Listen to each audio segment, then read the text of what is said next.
video sobre cómo están funcionando las editoriales en la región del NOA, particularmente Tucumán, Santiago del Estero y Catamarca. Zaida Casab es editora por Puertas Rojas Ediciones y Falta en Vilo Ediciones de la provincia de Tucumán. Gabriel Álvarez, de parte de Piedra Madre, editora de Santiago del Estero, José Luis Astrada y quien les habla por la editorial Igualdad de Catamarca. Bueno, hablar de las editoriales es un poco complejo porque hay que delimitar bien los temas, pero en realidad acá lo que yo quiero plantear es cómo están entrelazándose entre sí las editoriales y cómo están vienen funcionando en un contexto en el que la política nacional ha devastado casi todas las políticas de acción que por lo menos fomentaban un poco la industria editorial. Entonces me parece que eso podría ser un tema como para comenzar.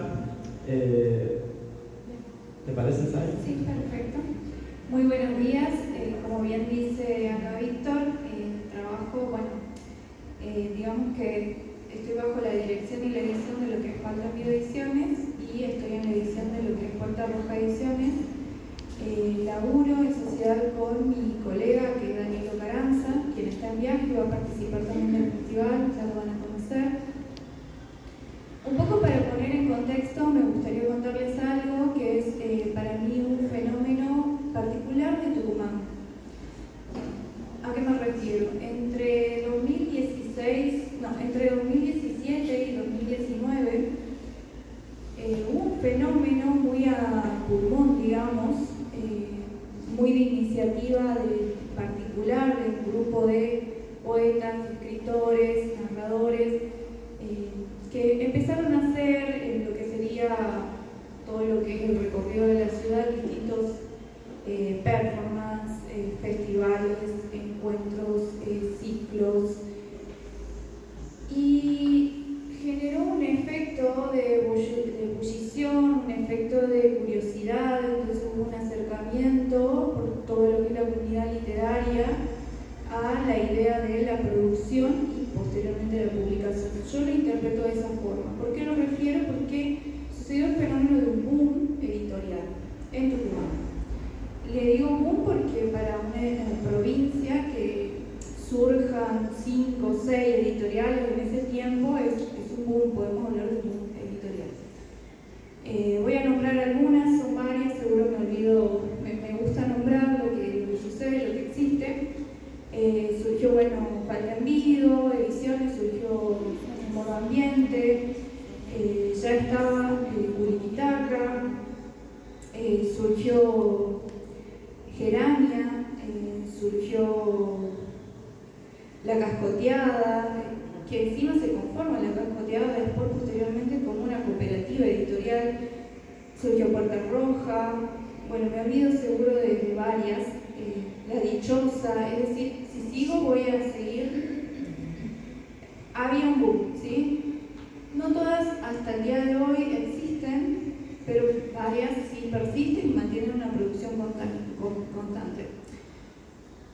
Falta en Vilo Ediciones, por ejemplo, en lo que lleva desde el 2018 a la fecha, más de 50 títulos en su catálogo, y Puerta Roja Ediciones, en el 2021 hasta ahora, más de 30.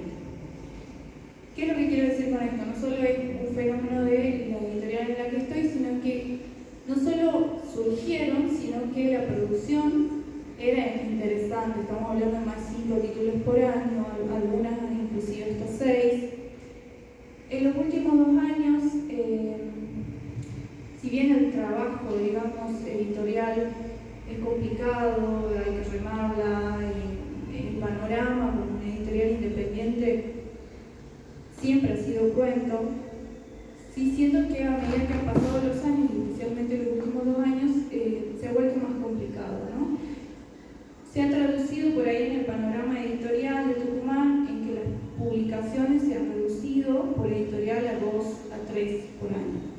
Inclusive algunas el año pasado han llegado a publicar un título, ¿cierto? Como esa es la forma en la que estoy viendo cómo está afectando también a lo que es la producción de las editoriales. Anteriormente, desde el Ministerio de Cultura de la Nación, existían muchos proyectos de apoyo a las editoriales, de fomento, que la verdad muchas, inclusive sé que el Guadal también, no solo en Tucumán, sino esto en la región de todo el NOA y más allá, NEA también, pudieron generar y yo creo que también profesionalizar, ¿no? Porque también están las escuelas de editores que se hacen virtual. Todo este apoyo desde lo que era cultura de la nación que se ha caído, generó también, ¿no? Permitió que se florezca y que exista por ahí un miramiento a esto que nacía desde lo independiente. Pero creo que voy a hablar mucho así que lo dejo. Pero había también una suerte de federalización, ¿no? Porque en una política que tuvo el Ministerio de Cultura de la Nación y que en cierta forma afectó al Fondo Nacional de las Artes, por ejemplo, en un momento, de tratar de equiparar las cantidades de postulaciones dentro de lo que era provincia de Buenos Aires con las demás provincias, y eso en cierta forma a todas las editoriales del interior, en cierta forma nos ayudó, ¿no? a poder acceder a esas becas, a esos fomentos o incluso concursos dentro de las líneas editoriales. En Santiago del Estero, Gaby, ¿cómo fue con el tema de Piedra Madre, editora? Hola, ¿cómo están? Buenos días. Bueno, con respecto a Piedra Madre, estaba un poco escuchándola a Sai y se me surgían como varias cosas. No tengo tanto un análisis así esquemático de lo que es la edición en Santiago, pero sí entiendo esto de lo del boom editorial, y también ha habido como una proliferación también de escritores, ¿no? Yo creo que por ahí también está ligado, va de la mano también, ¿no? De muchos de los que escribimos en determinada época. Había una necesidad también mucho más fuerte de expresarse a través de la palabra y de la poesía. En Santiago también ha ido fluctuando el movimiento editorial de lo que nosotros llamamos independiente, y hoy por hoy se sostienen algunos proyectos como Funga, como no sé si dentro de lo que es la edición independiente está la edición de la universidad. Hay pequeños proyectos y dentro de ellos Piedra Madre, que es relativamente nuevo porque ha nacido hace 2 años, y también ha cambiado bastante en su estructura, porque bueno, por ahí los integrantes de Piedra Madre estaban asociados también a otras artes como lo audiovisual, el bordado y las artes plásticas, y dentro de esos integrantes, bueno, yo como editora estrictamente dentro de lo que es la literatura, y que es lo que hoy se intenta sostener, ¿no? Pensaba en esto de que dentro de lo independiente, de la edición independiente, también cada editorial sostiene su propia impronta, ¿no? Creo que hoy sobrevivimos gracias a eso, a que quienes sostenemos esos proyectos sobreviven en base a la impronta que uno le pueda poner individual y colectivamente, digamos, ¿no? Como que hoy nos encontramos capaz que, no sé si en grandes ferias, pero sí en festivales. Los que editamos también escribimos y nos interesamos por leer a quienes escriben dentro de la región y en el país, al tener esta mirada de la federalización. Entonces se sostiene, creo que no solamente en base a la edición, sino también a la escritura, o es lo que yo pienso, ¿no? Y hoy Piedra Madre, he pensado en eso para sostener el proyecto de no pensar en términos de una editorial ideal, porque es un proyecto muy pequeño. Hemos publicado libros de autores de Córdoba y de Santiago del Estero. Ahora va a salir próximamente un poemario de un autor santiagueño también, Ezequiel Álvarez, y también dentro de la línea de fanzines, ¿no? Que son como tiradas más chicas, y creo que ahí tiene una impronta bastante personal en lo que refiere a eso, porque hablamos ayer un poco con Lourdes. Mi interés por la escritura y cómo mostrar lo que hacía ha surgido en base a ese formato, ¿no? Era el momento en el que se publicaba mucho en las redes sociales y demás. Nunca me sentí cómoda, nunca he podido consumir literatura desde ese lugar. Entonces pensaba, bueno, cómo pensar un formato sin llegar a tener un libro necesariamente, en donde uno pueda mostrar lo que hace. Y creo que en ese sentido ahí va muy asociado el tema dentro del arte y de la escritura, la necesidad de pensar en una forma de lo que hacemos, darle forma a lo que hacemos.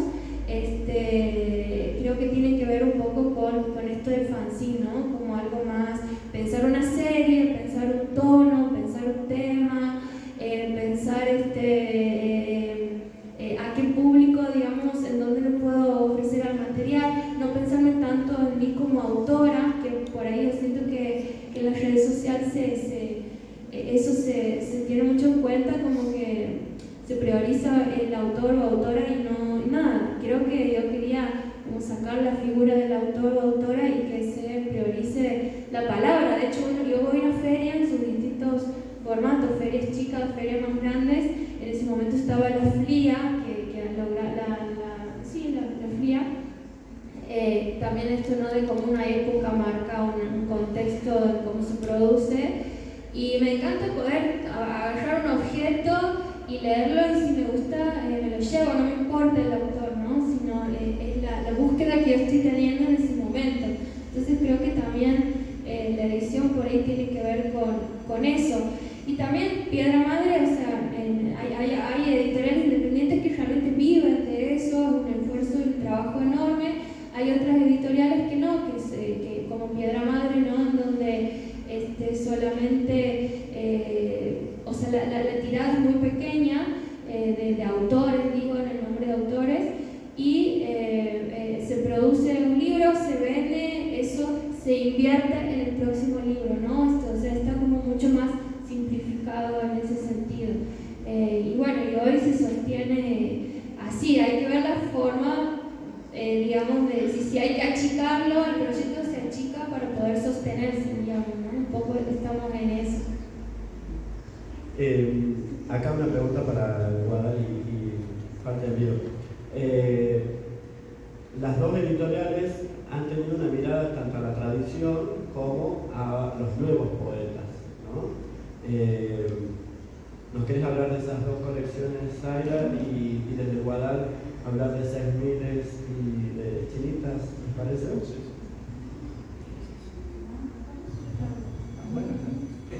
¿Qué tal? Buen día a todos, todas. Bueno, nosotros a partir de tener una idea, un criterio para comenzar a trabajar colecciones de autores, nos planteamos en un primer momento crear una suerte de canon, pero a muy largo plazo, sobre qué escrituras representaban o permitían hacer una suerte de mapa de identidad de lo que era Catamarca. Y bueno, fuimos tirando autores que nos parecían a nosotros fundamentales, inevitables dentro de la literatura catamarqueña, ¿no? Y que tuvieran una suerte de proyección hacia afuera también. A partir de eso, pensamos esta colección 6000, que hace referencia a estos volcanes gigantescos que están sobrepasando 6.000 metros de altura en la cordillera catamarqueña. Y decimos, bueno, estos son los puntos más altos de la geografía catamarqueña. Bueno, nosotros propugnamos hacer también cuáles son los puntos más altos literarios. Y comenzamos de esa manera a trabajar con Luis Franco, el que ya habíamos hecho en poesía también, y trabajamos con un ensayo filosófico de Franco. Y la idea fue plantear también esto de que cada libro tenga su propia identidad, a pesar de que forman parte de una colección. Entonces los libros se parecen entre sí por el tamaño y por los logos de identificación, pero después en sí mismos son totalmente distintos todos, tienen cada uno su propia identidad como la tenían los autores. Y en esos casos se recurrió a presentarlos para estos concursos de fomento al libro, a estas ideas, y que por suerte tuvieron la gracia de ser tenidos en cuenta en esos casos, ¿no?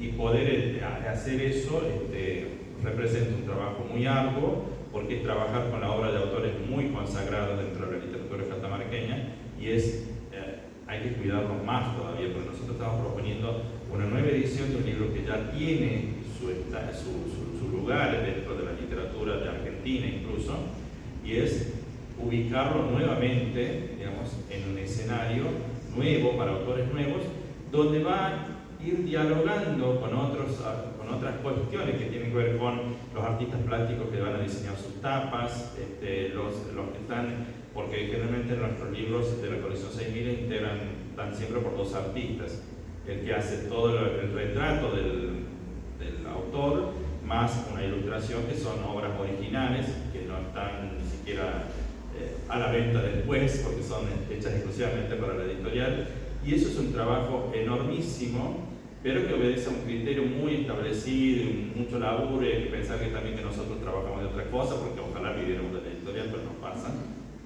Y después el trabajo, antes de entrar en una nueva colección, es el trabajo en red con librerías, el trabajo de ir contándonos entre editores, cierto, Zaira, que es la más vieja editora.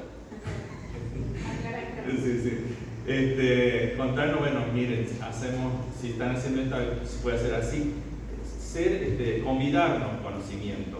Y eso ha ido haciéndonos a conocernos, a ir a los circuitos de ferias, de todo el NOA prácticamente, bueno, incluso Rosario, que Víctor tuvo la oportunidad de estar en la feria de Rosario, entonces, y la de Buenos Aires, donde nuestros libros van, pero que son producto de todo el laburo que hay detrás de establecer criterios ciertos, certeros lo más posible para no fallar, porque si nosotros fallamos con un libro, ese libro lo perdimos completamente.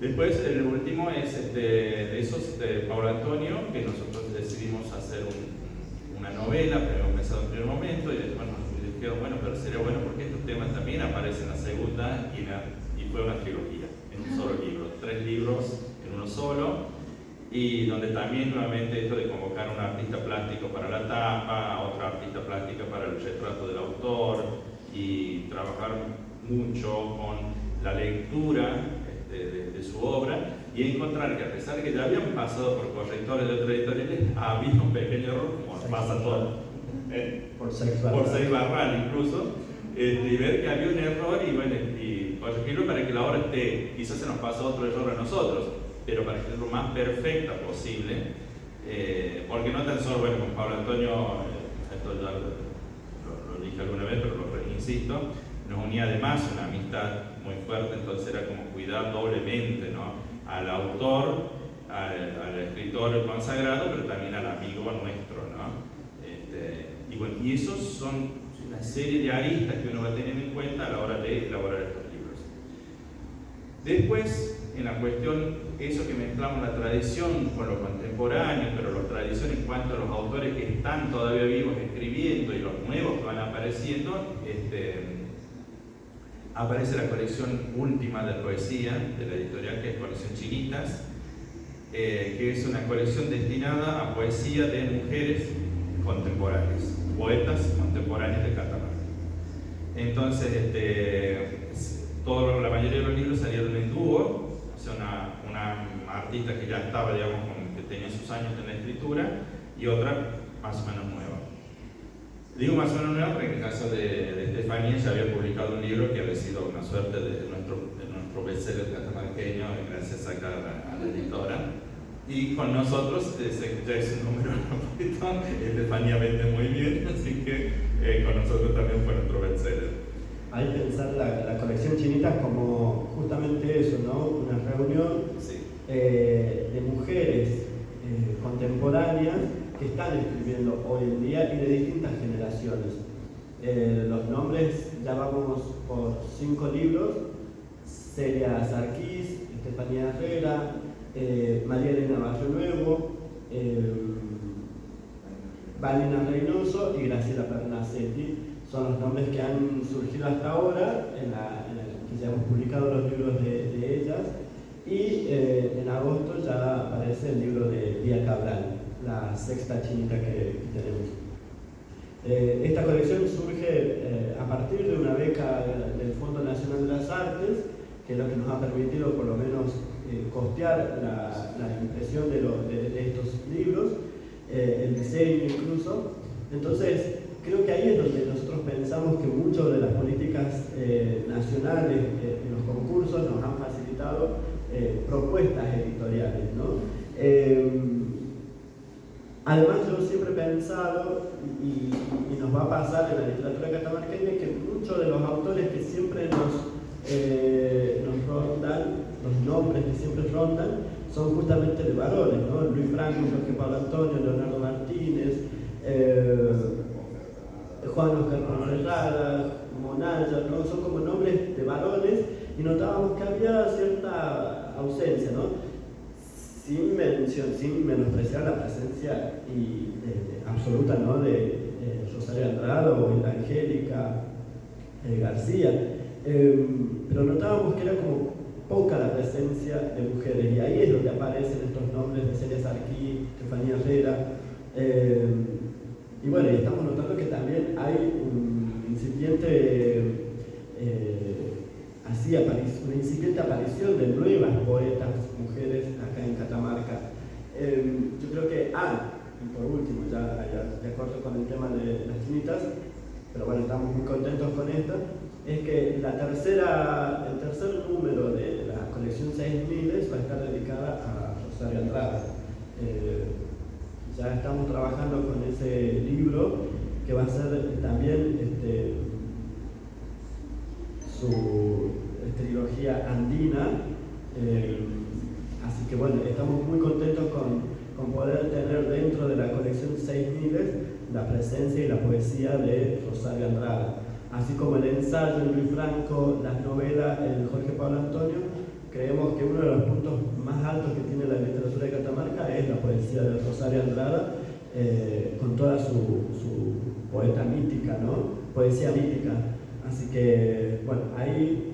Y ya tenemos como una suerte de anticipo, el libro es bellísimo, o sea, desde el objeto, así que va a estar.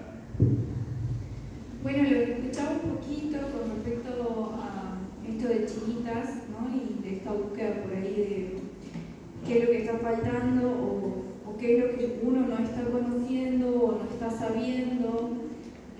Y creo que el tema del catálogo por ahí que se conformó en un inicio con Faldenbido iba por esa idea, ¿no? Del desconocer otras provincias, las producciones hoy, los autores hoy, y entonces lanzamos una convocatoria a nivel federal.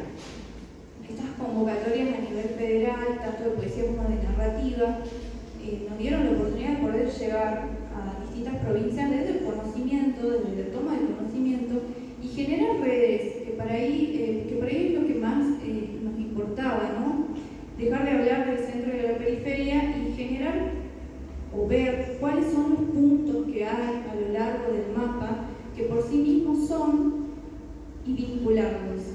De esa forma, tanto en lo que es la narrativa como en la poesía, en sus colecciones, porque también trabajamos por colecciones, hemos publicado autores de Jujuy, Salta, Catamarca, Santiago del Estero, ahora La Rioja, La Pampa, Santa Fe, Mendoza, provincia de Buenos Aires, y así seguiría nombrando. Lo que siento es esa necesidad de también yo saber qué es lo que está sucediendo en las distintas provincias, tomar el conocimiento y darle a los lectores de Tucumán y de la región la posibilidad de generar también ese acercamiento en sus lecturas, en sus bibliotecas, poder leer y conocer qué es lo que se está haciendo hoy. Y con respecto al rescate, particularmente, que siempre hay algo que o no circula o que dejó de circular, y uno siente que la obra, como valor, merece ser leída, merece volver a estar en las nuevas generaciones, ¿no? En las bibliotecas de las nuevas generaciones. Había un autor que había sido proscripto sus libros habían sido proscriptos en la última dictadura, que es el gran autor maldito, digamos, de Tucumán, Eduardo Perrone.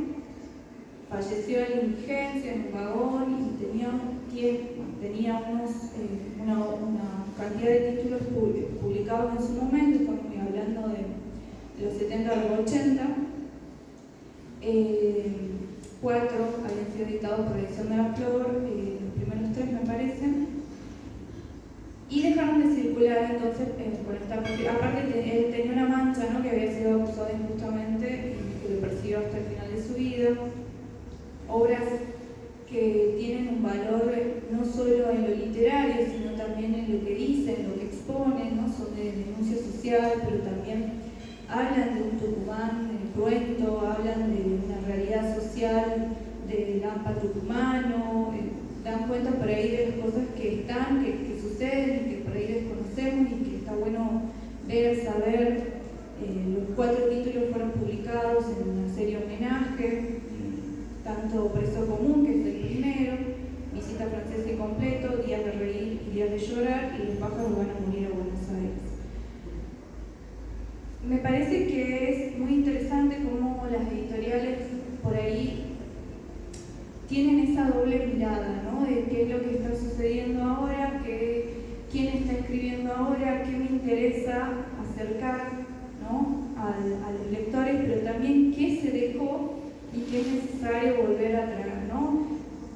Esa idea de biblioteca, que no se cierre a lo nuevo y se olvide de lo que era y lo que está, y viceversa, ¿no? Me parece como muy importante esa coincidencia por ahí con las editoriales independientes, que encima son editoriales independientes que tienen esa mirada, ¿no? Sí, eso, y además, que me gustaba esto que planteabas vos de romper la idea de periferia, que es un movimiento doble que están haciendo las editoriales en casi todo el NOA, un movimiento doble, esto de correrse del centro-periferia, de esa tensión, correrse de eso y plantear, bueno, en este territorio se puede escribir, se escribe de esta manera y se puede editar de esta manera, ¿no? Tanto pensando en la tradición como en lo contemporáneo. Incluso ahí también se desactiva esa tensión, ¿no? Creo que es posible poder escribir en este territorio pensando en la tradición y pensando en lo que sucede y lo que se escribe ahora. Y que también tiene que ver con esto de, por lo menos hablo de una colección que se llama De Sombra, Pura y Rebeldía, que es con la que nosotros iniciamos la vida editorial, que tiene con esto de ver con qué, con que sean catamarqueños los que hablen de Catamarca, los que describan Catamarca, los que digan Catamarca. Entonces, si vamos a hablar de textos de las luchas sobre el agua en el oeste catamarqueño, por el agua en el oeste catamarqueño, que sean estudiosos de Catamarca quienes lo hagan. Si vamos a hablar de la literatura catamarqueña, que alguien de acá sea quien la describa, quien la pueda poner ante los ojos de los demás, no porque la palabra de los demás esté invalidada por su condición de extranjero o de ajeno o de lejano, sino porque también podemos hacerlo acá. No es una cuestión de, bueno, está inválido porque viene de allá, que sabe que viene de Buenos Aires, no. Sabe que vive en Buenos Aires, pero también nosotros podemos saber, podemos tener la voz y podemos decirlo.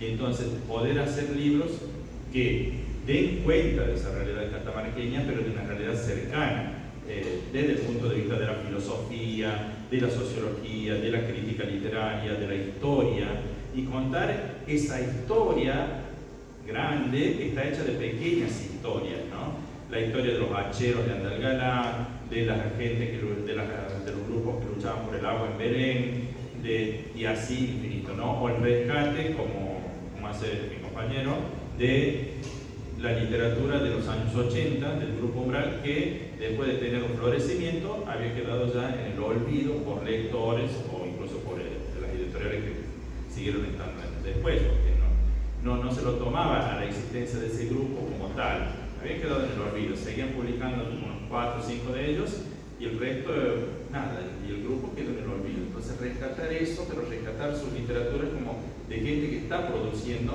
pero hablar de eso desde un punto de vista crítico, académico, y saber qué se podía. Entonces nosotros como editorial el criterio puede ser decir, bueno, nosotros también podemos establecer voces, poner a la palestra voces que hablen de Catamarca y de su quehacer en el múltiple campo del conocimiento, ¿no?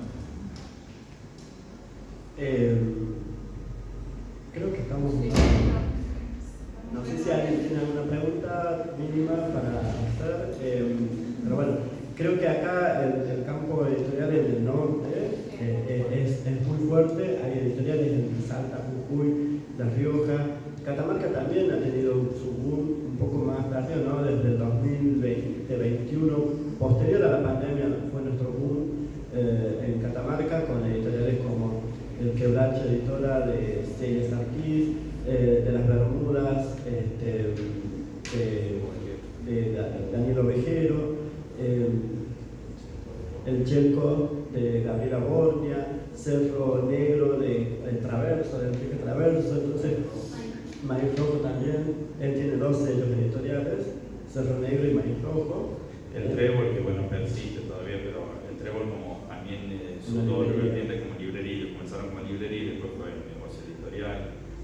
Claro, nosotros en Catamarca solamente teníamos la única editorial, Sarkis Editorial, que había hecho un rescate muy grande sobre la obra de Luis Franco, pero sin embargo era el único, la única empresa editorial que había surgido durante la década del 80 y 90 hasta principios de los 2000, pero no había un circuito editorial en Catamarca.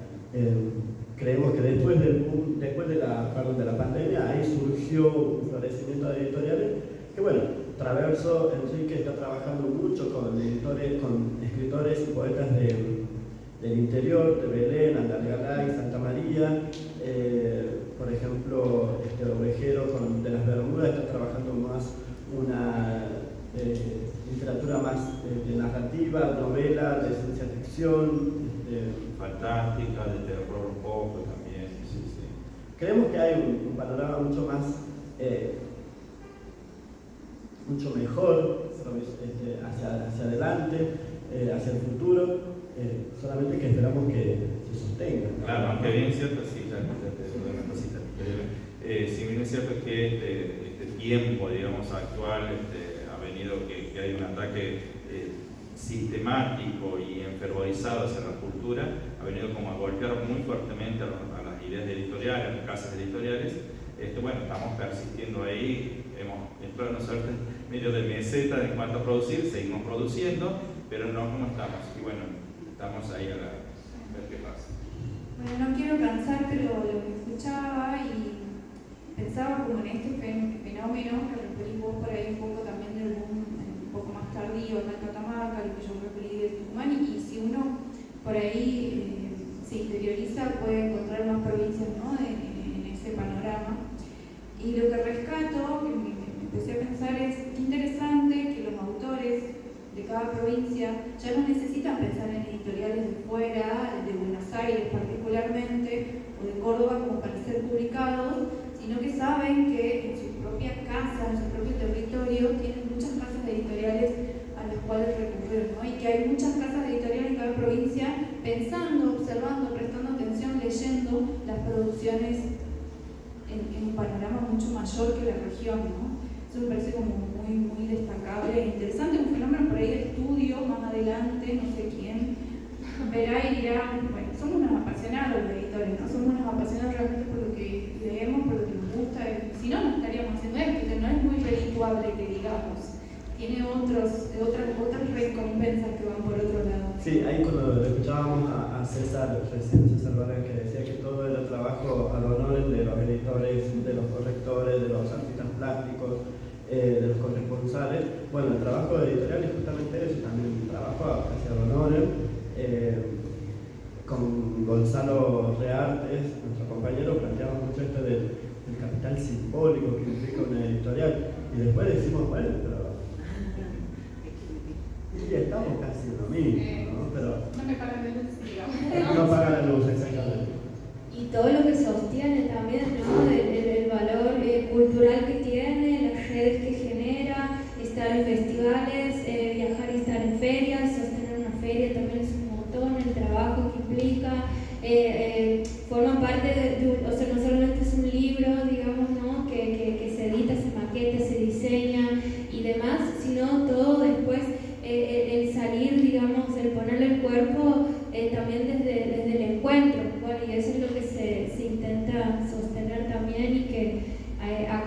un montón a los autores.